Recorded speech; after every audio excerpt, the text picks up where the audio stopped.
I wanted to share what I bring to the Disney parks when I go with my kids. Everything's linked on my blog, and you can find a link to my blog in my bio. The first one is this portable fan, perfect for cooling your kids down. Just clip it straight to your stroller.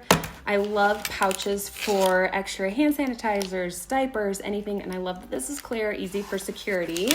This is washable, and I put snacks, extra clothes, anything that you need right here, and I leave it under the stroller. This is perfect if you need something to hold extra bags and you just hang it on the stroller. Okay, you need a cup holder, something like this. This goes with any strollers. It just holds your stuff and it's right there. The next is a cute fanny pack. I have more backpacks and cute Disney ones linked on the blog. You need a portable charger because your phone, you're using it all day and you don't want it to die. This one's the best one out there. I got this idea from a friend to get a temporary tattoo with your phone number on it. You put a new one on your child each day, so if they ever get lost, you can easily find them. It's brilliant.